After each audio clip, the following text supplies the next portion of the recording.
KMIC നാടിന്റെ ചലനങ്ങൾ കൺമുന്നിൽ കാണാം, വാർത്താവിശേഷത്തിൻ ചെപ്പു തുറക്കാം. KMIC news.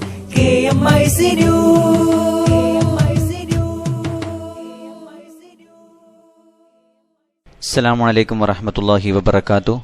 Kerala Malabar Islamic class room KMIC TV പ്രേക്ഷകർക്കും റേഡിയോ ശ്രോതാക്കൾക്കും KMIC ന്യൂസിലേക്ക് സ്വാഗതം. വാർത്തകൾ വായിക്കുന്നത് ജലീൽ മടവൂർ. പ്രധാന വാർത്തകൾ. വാഗ്ദാന പെരുമഴയുമായി UDF സർക്കാരിന്റെ അവസാന ബജറ്റ് അവതരണത്തിനിടെ പ്രതിപക്ഷം സഭ ബഹിഷ്കരിച്ചു. കതിരൂർ മനോജ് വധക്കേസിൽ കോടതിയിൽ കീഴടങ്ങിയ P. ജയരാജനെ ജയിലിൽ നിന്ന് ആശുപത്രിയിലേക്ക് മാറ്റി. സ്വകാര്യ ബസ് യാത്രാനിരക്ക് കുറയ്ക്കരുതെന്ന് ഉടമകൾ, തീരുമാനം ഹൈക്കോടതി വിധിക്ക് ശേഷം മതിയെന്നും സംഘടന. നാഷണൽ ഹെറാൾഡ് കേസ് സോണിയയും രാഹുലും നേരിട്ട് ഹാജരാവേണ്ടെന്ന് കോടതി. താജുൽ ഉലമ നൂറുൽ ഉലമ സ്മരണയിൽ സഅദിയ മഹാസമ്മേളനത്തിന് പ്രൗഢമായ തുടക്കം. വാർത്തകൾ വിശദമായി. നിയമസഭാ തിരഞ്ഞെടുപ്പ് പടിവാതിൽക്കലെത്തി നിൽക്കെ വാഗ്ദാന പെരുമഴയുമായി മുഖ്യമന്ത്രി ഉമ്മൻചാണ്ടി UDF സർക്കാരിന്റെ അവസാന ബജറ്റ് അവതരിപ്പിച്ചു. പ്രതിപക്ഷ ബഹളത്തോടെയാണ് ബജറ്റ് അവതരണം ആരംഭിച്ചത്. ബജറ്റ് ചോർന്നുവെന്ന് പറഞ്ഞ് ബഹളം വെച്ച പ്രതിപക്ഷം ബജറ്റിന്റെ ഭാഗങ്ങൾ സഭയിൽ വിതരണം ചെയ്തു. തുടർന്ന് സഭ ബഹിഷ്കരിച്ച് പുറത്തേക്ക് പോയി. കൃഷിക്കും അടിസ്ഥാന സൌകര്യ വികസനത്തിനും പ്രാധാന്യം നൽകിക്കൊണ്ടാണ് ഉമ്മൻചാണ്ടി സർക്കാർ ബജറ്റ് അവതരിപ്പിച്ചത്.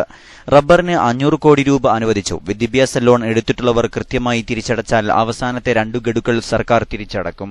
കേന്ദ്ര സർക്കാരിനെ, പ്രത്യേകിച്ച് നീതി ആയോഗ് എന്ന സംവിധാനത്തെ മുഖ്യമന്ത്രി ബജറ്റ് അവതരണത്തിനിടെ വിമർശിച്ചു. ഗ്രാമീണ വികസനത്തിന് ബജറ്റിൽ സർക്കാർ 4057 കോടി വകയിരുത്തി. പാവപ്പെട്ട എല്ലാവർക്കും വീട്, സ്ത്രീ ശാക്തീകരണ ലക്ഷ്യത്തോടെ കുടുംബശ്രീക്ക് 130 കോടി എന്നിവയും പ്രഖ്യാപിച്ചു. എല്ലാ BPL കുടുംബങ്ങൾക്കും സൌജന്യമായി അരി നൽകുമെന്നും ബജറ്റിൽ പ്രഖ്യാപിച്ചു. എല്ലാ വീടുകളിലും അടുക്കളത്തോട്ടമുണ്ടാക്കാൻ സഹായം നൽകും. ഒരു വീട്ടിൽ ഒരു അക്വേറിയം പദ്ധതിക്കായി 5 കോടി നീക്കിവെക്കും. മത്സ്യത്തൊഴിലാളികളുടെ സാമൂഹ്യ സുരക്ഷാ പദ്ധതിക്കായി 39.59 കോടിയും ബജറ്റിൽ പ്രഖ്യാപിച്ചിട്ടുണ്ട്. ധനകാര്യ നയങ്ങളുടെ സമ്പൂർണ്ണ പരാജയം വ്യക്തമാക്കുന്നതാണ് മുഖ്യമന്ത്രി ഉമ്മൻചാണ്ടി അവതരിപ്പിച്ച ബജറ്റെന്ന് പ്രതിപക്ഷം. സോളാർ കേസിൽ ആരോപണ വിധേയനായ മുഖ്യമന്ത്രി ബജറ്റ് അവതരിപ്പിക്കുന്നതിൽ പ്രതിഷേധിച്ച് അവർ സഭ ബഹിഷ്കരിച്ചു. പ്രതിഷേധം മുൻകൂട്ടി കണ്ട മുഖ്യമന്ത്രി വികസനത്തിൽ നിന്ന് ഒളിച്ചോടാൻ ശ്രമിക്കുന്നവർക്ക് കാലം മാപ്പു നൽകില്ലെന്ന് ബജറ്റ് പ്രസംഗത്തിൽ പറഞ്ഞു. ബജറ്റ് ചോർന്നുവെന്നാരോപിച്ചുള്ള ബഹളത്തോടെയായിരുന്നു പ്രതിപക്ഷ പ്രതിഷേധത്തിന്റെ തുടക്കം. മുഖ്യമന്ത്രി ബജറ്റ് അവതരിപ്പിച്ചു തുടങ്ങിയതോടെ ഉച്ചത്തിൽ മുദ്രാവാക്യം വിളികൾ മുഴങ്ങി. അല്പസമയത്തിനുശേഷം സഭാ നടപടികൾ ബഹിഷ്കരിച്ച് പ്രകടനമായി പുറത്തേക്കിറങ്ങിയ പ്രതിപക്ഷം സഭാ കവാടത്തിൽ സത്യഗ്രഹമിരുന്നു. അയ്യരുകളിൽ ആയിട്ടുള്ള ഉമ്മൻചാണ്ടിയുടെ ഗവൺമെന്റിന്റെ ബഡ്ജറ്റും വേണ്ട. അല്പസമയത്ത് പ്രതിഷേധത്തിനുശേഷം മുഖ്യമന്ത്രി ബജറ്റ് അവതരണം അവസാനിപ്പിക്കുന്നതിന് കാത്തുനിൽക്കാതെ പ്രതിപക്ഷം മടങ്ങി.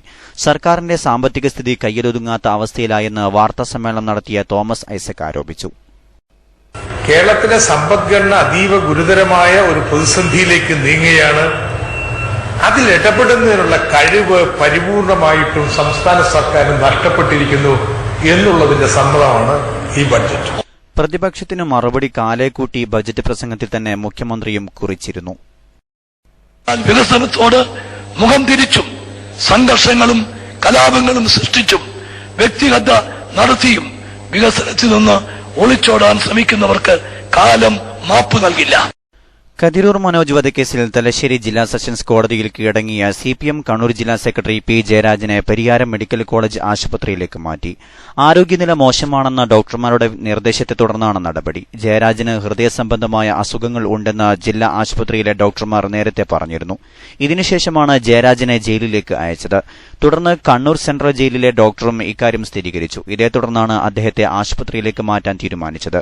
കോഴിക്കോട് മെഡിക്കൽ കോളേജിലേക്ക് മാറ്റാനാണ് ആദ്യം തീരുമാനിച്ചതെങ്കിലും ഏറ്റവും അടുത്തുള്ള ആശുപത്രിയിലേക്ക് മാറ്റാനാണ് ഡോക്ടർമാർ നിർദ്ദേശം നൽകിയത്. UAPA നിയമപ്രകാരം 1 മാസത്തേക്കാണ് ജയരാജനെ തലശ്ശേരി കോടതി റിമാൻഡ് ചെയ്തത്. അതേസമയം ജയരാജനെ കസ്റ്റഡിയിൽ വാങ്ങാനായി CBI നടപടി തുടങ്ങി. തന്നെ കേസിൽപ്പെടുത്തിയത് RSS ഗൂഢാലോചനയാണെന്ന് കീഴടങ്ങും മുമ്പ് ജയരാജൻ പറഞ്ഞു. ഇതിനായി മുഖ്യമന്ത്രിയും സഹായിച്ചു. തനിക്കെതിരെ UAPA ചുമത്താൻ കാരണം ഇതാണ്. കേസിൽ നിയമപരമായി നേരിടാനാണ് തീരുമാനിച്ചിരിക്കുന്നതെന്നും അതിനാലാണ് കോടതിയിൽ ഹാജരാകുന്നതെന്നും ജയരാജൻ തലശ്ശേരിയിൽ പറഞ്ഞു.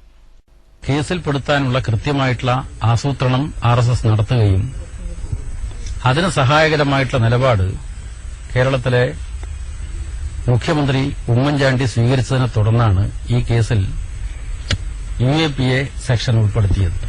വൻ പോലീസ് സംഘത്തിന്റെ അകമ്പടിയിലാണ് ജയരാജനെ കണ്ണൂർ സെൻട്രൽ ജയിലിൽ എത്തിച്ചത്. മുൻകൂർ ജാമ്യ ഹർജി തള്ളിയതിനെ തുടർന്ന് കോടതിയിൽ കീഴടങ്ങിയ ജയരാജനെ മാർച്ച് 11 വരെ റിമാൻഡ് ചെയ്യാൻ കോടതി ഉത്തരവിട്ടിരുന്നു. പരിയാരം മെഡിക്കൽ കോളേജിൽ നിന്നും ഡിസ്ചാർജായ ജയരാജൻ തലശ്ശേരി AKG സഹകരണ ആശുപത്രിയിലെത്തിയ ശേഷമാണ് കോടതിയിലെത്തി കീഴടങ്ങിയത്. സ്വകാര്യ ബസ് യാത്രാനിരക്ക് കുറയ്ക്കരുതെന്ന് ഉടമകൾ തീരുമാനം ഹൈക്കോടതി വിധിക്കുശേഷം മതിയെന്നും സംഘടന. വിശദമായ റിപ്പോർട്ടിലേക്ക്. സ്വകാര്യ ബസ്സുകളുടെ യാത്രാനിരക്ക് ഇപ്പോൾ കുറയ്ക്കരുതെന്ന് ബസ് ഉടമകളുടെ സംഘടന ആവശ്യപ്പെട്ടു. ഇതു സംബന്ധിച്ച ഹർജിയിൽ ഹൈക്കോടതിയുടെ അന്തിമ വിധി വന്നതിനു ശേഷമേ തീരുമാനമെടുക്കാവൂ എന്ന് all Kerala bus operators association ഭാരവാഹികൾ വാർത്താസമ്മേളനത്തിൽ ആവശ്യപ്പെട്ടു. 31 ഘടകങ്ങൾ അടിസ്ഥാനപ്പെടുത്തിയാണ് നിരക്ക് വർദ്ധിപ്പിക്കുന്നത്. ഡീസൽ വില കുറയുമ്പോൾ നിരക്ക് കുറയ്ക്കാൻ ആവശ്യപ്പെടുന്നത് ഈ വ്യവസായത്തെ തകർക്കും. സമാന്തര സർവീസുകളുടെ നികുതി വെട്ടിപ്പ് സംബന്ധിച്ച് അസോസിയേഷൻ നൽകിയ പരാതി ഒരു പ്രത്യേക ട്രാൻസ്പോർട്ട് കമ്മീഷണറെ ഉദ്ദേശിച്ചുള്ളതാണെന്ന വാർത്ത അടിസ്ഥാനരഹിതമാണ്. ബസ് ചാർജ് കുറയ്ക്കുന്നത് സംബന്ധിച്ച് പഠിക്കാൻ നിയമിച്ച റിട്ടയർഡ് ജസ്റ്റിസ് രാമചന്ദ്രൻ നായരുടെ നേതൃത്വത്തിലുള്ള കമ്മിറ്റി തങ്ങളുടെ പരാതി കേൾക്കണമെന്നും അതുവരെ ബസ് ചാർജ് കുറയ്ക്കരുതെന്നും അസോസിയേഷൻ ആവശ്യപ്പെട്ടു. ബസ്സുകളിൽ യാത്രക്കാർ കുറയുന്ന സാഹചര്യത്തിൽ യാത്രാനിരക്ക് കുറയ്ക്കുന്നത് ബസ് ഒന്നിന് 1000 രൂപയുടെ വരുമാനക്കുറവുണ്ടാക്കുമെന്ന് അവർ പറഞ്ഞു. KMIC ന്യൂസിനു വേണ്ടി കരീം ഏലംകുളം. നാഷണൽ ഹെറാൾഡ് കേസിൽ കോൺഗ്രസ് അധ്യക്ഷ സോണിയാഗാന്ധിയും ഉപാധ്യക്ഷൻ രാഹുൽ ഗാന്ധിയും നേരിട്ട് ഹാജരാവേണ്ടെന്ന് സുപ്രീംകോടതി. സോണിയയും രാഹുലും സാമൂഹികമായി ഉന്നത നിലയിലുള്ളവരായതിനാൽ അവർ ഒളിവിൽ പോവാൻ സാധ്യതയില്ലെന്ന് കോടതി നിരീക്ഷിച്ചു.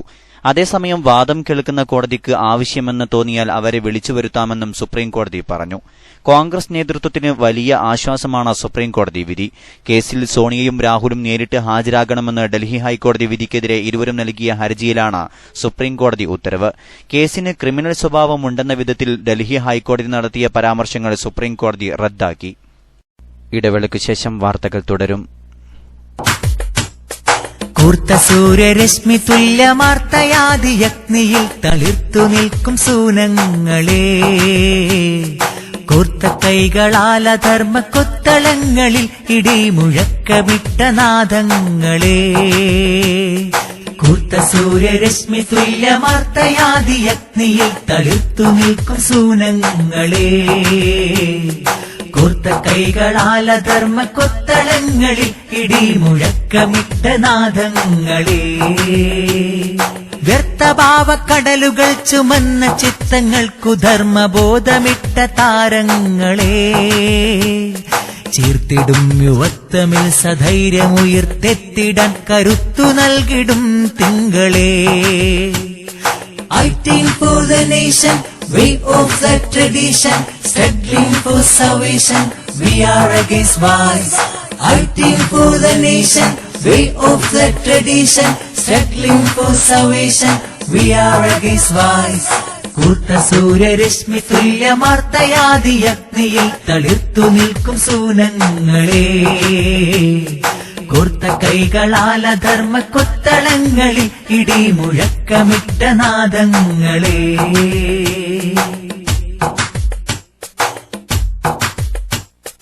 നന്മ തൻ സുഗന്ധിയായി പടർന്നിടും സുഗന്ധമായി, തിന്മയോടെ എതിർത്തു ശാന്തി മന്ത്രമോതും ഗീതമായി, ശൂരിതർ സ്വഹാബത്തിന്റെ വീര്യമുള്ള ശക്തി നാം, ധീരതയ്ക്കു പേരു കേട്ട ഉമറിൻ ധീരമക്കൾ നാം, ശൂരിതരായി നിസ്വാർത്ഥരായി നബി വിരിച്ച പാതയിൽ ചരിത്തേ.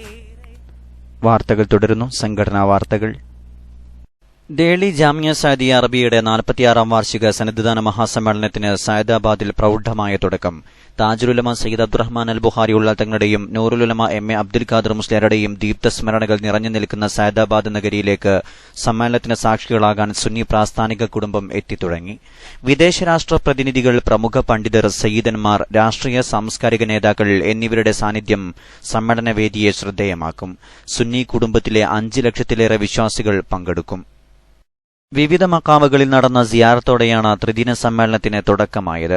രാവിലെ 10:30 നടന്ന പ്രവാസി കുടുംബസംഗമം സയ്യിദ് KS ആറ്റക്കോയ തങ്ങൾ കുൻപോൽ ഉദ്ഘാടനം ചെയ്തു. മാണിക്കോച്ച് AP അബ്ദുള്ള മുസ്ലിയാർ അധ്യക്ഷത വഹിച്ചു. ദേവർശോല അബ്ദുസലാം മുസ്ലിയാർ, മുള്ളൂർക്കര മുഹമ്മദ് അലി സഖാഫി പ്രഭാഷണം നടത്തി. വൈകിട്ട് 4-ന് സയ്യിദ് ജാഫർ സ്വാദിഖ് തങ്ങൾ കുമ്പോലിന്റെ അധ്യക്ഷതയിൽ കർണാടക ന്യൂനപക്ഷ വികസന കോർപ്പറേഷൻ ചെയർമാൻ സയ്യിദ് മഷ്ഹൂദ് ഫൌജ്ദാർ സമ്മേളനം ഉദ്ഘാടനം ചെയ്തു. സയ്യിദ് അസ്ലം ജിഫ്രി പ്രാർത്ഥന നടത്തി. ഡോക്യുമെന്ററി, സുവനീർ, പുസ്തകം എന്നിവയുടെ പ്രകാശനം P. Karunakaran MP, AGC Basheer, Muhiyuddin Bava MLA, doctor NA Muhammad, Mahin Haji Kalladra തുടങ്ങി പ്രമുഖർ നിർവഹിച്ചു.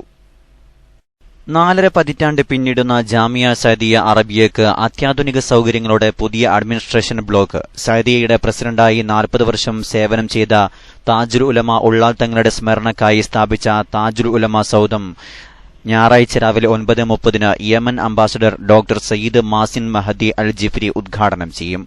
സഅദിയ പ്രസിഡന്റ് സയ്യിദ് KS ആറ്റക്കോയ തങ്ങൾ കുമ്പോൾ അധ്യക്ഷത വഹിക്കും. ജനറൽ സെക്രട്ടറി സയ്യിദ് ഫാദൽ കോയമ്മ തങ്ങൾ പ്രാർത്ഥനയ്ക്ക് നേതൃത്വം നൽകും. MLA-മാരായ PB Abdurazak, E. Chandrasekharan, K. Kunhiraman എന്നിവരും AP Abdulla Musliyar Manikkoth, Sayyid Jafar Sadiq Thangal Kumbol, Abdul Jaleel Haji Ajman, AKM Ashraf Manjeshwaram, advocate CH Kunhambu തുടങ്ങിയവരും ആശംസ നേരും. പ്രമുഖ പണ്ഡിതരും സയ്യിദന്മാരും രാഷ്ട്രീയ സാംസ്കാരിക മേഖലകളിലെ പ്രമുഖരും ഉദ്ഘാടന ചടങ്ങിനെത്തും. 50 ഏക്കറിലേറെ വിസ്തൃതിയിൽ 40ഓളം സ്ഥാപനങ്ങളിലായി വളർന്നു പന്തലിച്ച ജാമിയ സഅദിയ അറബിയയുടെ പ്രധാന ഭരണസിരാ കേന്ദ്രമായിരിക്കും താജുൽ ഉലമ സൗധം. Presidential chamber, secretariat, mini conference hall, guest room, accounting section, reception, HRO, lounge തുടങ്ങിയ സർവ്വസജ്ജമാണ് താജുൽ ഉലമ സൗധം. സംഭാവനയുമായി എത്തുന്നവർക്ക് ദുആ ചെയ്ത് നൽകുന്നതിന് ഇവിടെ സൌകര്യമുണ്ട്. താജ്മഹലിന്റെ പ്രൌഢിയും വെണ്മയും മേളിച്ച താജുൽ ഉലമ സൗധം 1.5 വർഷം കൊണ്ട് 1.5 കോടി ചെലവിലാണ് പണി പൂർത്തീകരിച്ചത്. ജാമിയ സഅദിയ അറബിയയുടെ 46-ാം വാർഷിക സമ്മേളനത്തിൽ സംബന്ധിക്കാൻ വിദേശ പ്രതിനിധികൾ എത്തിത്തുടങ്ങി. ദുബായ് പ്രതിനിധി ഡോക്ടർ സെയ്ഫ് റാഷിദ് അൽ ജാബിരിക്ക് മംഗലാപുരം വിമാനത്താവളത്തിൽ വമ്പിച്ച സ്വീകരണം നൽകി. കൊല്ലമ്പാടി അബ്ദുൽ ഖാദർ സഅദി, അബ്ദുൽ കരീം സഅദി ഏണിയാടി, ഇബ്രാഹിം സഅദി വിട്ടൽ, കരീം തളങ്കര, അമീർ ഹസൻ തുടങ്ങിയവർ ചേർന്ന് സ്വീകരിച്ചു. ജോർദാൻ, യമൻ, ലിബിയ, ബഹ്റൈൻ തുടങ്ങിയ രാഷ്ട്രപ്രതിനിധികൾ നാളെ എത്തിച്ചേരും. അരീക്കോട് മജ്മഇന്റെ 30-ാം വാർഷിക 4ാം സനദ്ദാന സമ്മേളനം ഈ മാസം 14-ന് ആരംഭിക്കും. 1 വർഷം നീണ്ടുനിന്ന 30 കർമ്മപരിപാടികളുടെ പൂർത്തീകരണമായാണ് സമാപന സമ്മേളനം. 13-ന് വൈകിട്ട് സാമൂഹിക അയൽക്കൂട്ടം സൌഹൃദ സമ്മേളനം നടക്കും. 14-ന് കാലത്ത് 9 മണിക്ക് KC അബൂബക്കർ ഫൈസി പതാക ഉയർത്തും. സയ്യിദ് മുഹമ്മദ് തുറാബ് സഖാഫി ഉദ്ഘാടനം ചെയ്യും. 15-ന് വൈകിട്ട് ആദർശ സമ്മേളനം AP മുഹമ്മദ് മുസ്ലിയാർ കാന്തപുരം ഉദ്ഘാടനം ചെയ്യും. SYS സംസ്ഥാന പ്രസിഡന്റ് പേരോട് അബ്ദുറഹ്മാൻ സഖാഫി മുഖ്യപ്രഭാഷണം നടത്തും. 16-ന് നടക്കുന്ന സമാപന സമ്മേളനം പൊന്മള അബ്ദുൽ ഖാദർ മുസ്ലിയാർ ഉദ്ഘാടനം ചെയ്യും. അഖിലേന്ത്യാ Sunni Jamiyyathul Ulama general secretary Kanthapuram AP Aboobacker Musliyar മുഖ്യപ്രഭാഷണം നടത്തും. Samastha president E. സുലൈമാൻ മുസ്ലിയാർ സനദ് ദാനം നിർവഹിക്കും. സയ്യിദ് ഇബ്രാഹിം ഖലീലുൽ ബുഖാരി സനദ് ദാന പ്രഭാഷണം നടത്തും. Sayyid Zainul Abideen Bafaqi, Sayyid Ali Bafaqi Thangal, Wandoor Abdurahman Faizy, Koottambara Abdurahman Darimi, C. Muhammad Faizy, doctor Hussain Saqafi Chullikode, doctor AP Abdul Hakeem Azhari തുടങ്ങിയവർ പ്രസംഗിക്കും. നാലകത്ത് മരക്കാരുട്ടി മുസ്ലിയാർ പ്രഥമ ദഅവ പുരസ്കാരം ഡോക്ടർ AP അബ്ദുൽ ഹക്കീം അസ്ഹരിക്ക് സമ്മാനിക്കും. വിജ്ഞാനം വിശുദ്ധിക്ക് വിജയത്തിന് എന്ന പ്രമേയത്തിൽ 20-ാം വാർഷികം ആഘോഷിക്കുന്ന കൊയ്യം മർക്കസിന്റെ സമ്മേളന പരിപാടികൾക്ക് ഇന്ന് സാംസ്കാരിക സമ്മേളനത്തോടെ തുടക്കമായി. വൈകിട്ട് 4-ന് വളക്കൈ ടൌണിൽ നടന്ന സമ്മേളനത്തിൽ N. അലി അബ്ദുള്ള മുഖ്യപ്രഭാഷണം നടത്തി. Taliparamba DYSP A. Surendran souvenir പ്രകാശനം നിർവഹിച്ചു. ഈ മാസം 22, 23, 24 തീയതികളിൽ ആലിക്കുഞ്ഞ് അമാനി മയ്യിൽ, ഹംസ മിസ്ബാഹി ഓട്ടപ്പടവ്, ഷാഫി ലത്തീഫി നുച്ചിയാട് എന്നിവരും മതപ്രഭാഷണം നടത്തും. ഈ മാസം 28-ന് രാവിലെ 11-ന് യൂത്ത് കോൺഫറൻസും വൈകിട്ട് 4-ന് പ്രവാസി സംഗമവും തുടർന്ന് 7 മണിക്ക് SYS ജില്ലാ നേതാക്കൾക്ക് സ്വീകരണവും പ്രാസ്ഥാനിക സമ്മേളനവും നടക്കും. വടശ്ശേരി ഹസൻ മുസ്ലിയാർ, അഷ്റഫ് സഖാഫി കടവത്തൂർ തുടങ്ങിയവർ സംബന്ധിക്കും. സമാപന ദിനമായ 29-ന് ഉച്ചയ്ക്ക് 2 മണിക്ക് തുടങ്ങുന്ന മഹല്ല് കൂട്ടായ്മയിൽ കീലത്ത് മുഹമ്മദ് മാസ്റ്റർ സംബന്ധിക്കും. തുടർന്ന് 7 മണിക്ക് ചിത്താരി ഹംസ മുസ്ലിയാരുടെ അധ്യക്ഷതയിൽ ആരംഭിക്കുന്ന സമാപന സമ്മേളനത്തിൽ സയ്യിദ് ഹാമിദ് കോയമത്തങ്ങൾ മാട്ടൂൽ പ്രാർത്ഥനയും അബ്ദുൽ ലത്തീഫ് സാദി പഴശ്ശി ഉദ്ഘാടനവും നിർവഹിക്കും. അഖിലേന്ത്യാ Sunni Jamiyyathul Ulama general secretary Kanthapuram AP Aboobacker Musliyar മുഖ്യപ്രഭാഷണം നടത്തും. KP Aboobacker Musliyar, PK Aboobacker Musliyar, Abdul Majeed Ariyallur, RP Hussain master, VV Aboobacker Saqafi, Rafeeq Amani തുടങ്ങിയ നേതാക്കൾ പങ്കെടുക്കും. മർക്കസ് ആർട്സ് കോളേജ് പൂർവ്വ വിദ്യാർത്ഥികളുടെ സംഘടന ഓസ്മാക് മീറ്റ് നാളെ ഉച്ചയ്ക്ക് 2 മണിക്ക് മർക്കസ് ഒയാസിസ് ഓഡിറ്റോറിയത്തിൽ നടക്കും. ബാക്ക് ടു ആർട്സ് കോളേജ് എന്ന പേരിൽ മുഴുവൻ പൂർവ്വ വിദ്യാർത്ഥികളെയും പങ്കെടുപ്പിച്ച് നടത്താൻ ഉദ്ദേശിക്കുന്ന പരിപാടിയെക്കുറിച്ചും മർക്കസ് അലുമിനി മെമ്പർഷിപ്പ് ക്യാമ്പയിനെക്കുറിച്ചും യോഗം ചർച്ച ചെയ്യും. മർക്കസ് അലുമിനി നേതാക്കളും പൂർവ്വകാല അധ്യാപകരും സംബന്ധിക്കും. ഇതുമായി ബന്ധപ്പെട്ട് ചേർന്ന യോഗത്തിൽ ജൈനുൽ ആബിദ് തങ്ങൾ, ഉനൈസ് മുഹമ്മദ് കൽപ്പകഞ്ചേരി, ലുക്മാൻ BC, അബൂബക്കർ പത്തംകുളം, മൂസ ഇരിങ്ങണ്ണൂർ, ഇമാമുദ്ദീൻ പുകയൂർ തുടങ്ങിയവർ സംബന്ധിച്ചു. വിശദമായ വിവരങ്ങൾക്ക് 9447339651 എന്ന നമ്പറിൽ ബന്ധപ്പെടണമെന്ന് ഭാരവാഹികൾ അറിയിച്ചു. അവസാനമായി പ്രധാന വാർത്തകൾ ഒരിക്കൽ കൂടി. വാഗ്ദാന പെരുമഴയുമായി UDF സർക്കാരിന്റെ അവസാന ബജറ്റ് അവതരണത്തിനിടെ പ്രതിപക്ഷം സഭ ബഹിഷ്കരിച്ചു. കതിരൂർ മനോജ് വധക്കേസിൽ കോടതിയിൽ കീഴടങ്ങിയ P. ജയരാജനെ ജയിലിൽ നിന്ന് ആശുപത്രിയിലേക്ക് മാറ്റി. സ്വകാര്യ ബസ് യാത്രാനിരക്ക് കുറയ്ക്കരുതെന്ന് ഉടമകൾ, തീരുമാനം ഹൈക്കോടതി വിധിക്ക് ശേഷം മതിയെന്നും സംഘടന. താജുൽ ഉലമ നൂറുൽ ഉലമ സ്മരണയിൽ സഅദിയ മഹാസമ്മേളനത്തിന് പ്രൗഢമായ തുടക്കം. നാഷണൽ ഹെറാൾഡ് കേസ് സോണിയയും രാഹുലും നേരിട്ട് ഹാജരാവേണ്ടെന്ന് കോടതി. ഇതോടെ KMIC ന്യൂസ് ബുള്ളറ്റിൻ സമാപിക്കുന്നു. അടുത്ത ന്യൂസ് ബുള്ളറ്റിൻ സൗദി സമയം രാത്രി 10:30, തുടർന്ന് നാളെ വൈകിട്ട് ഇന്ത്യൻ സമയം 7 മണിക്ക്. ന്യൂസുകൾ അയക്കേണ്ട വിലാസം KMIC News Time @gmail.com. അസ്സലാമു അലൈക്കും വറഹ്മത്തുള്ളാഹി വബറകാതുഹു.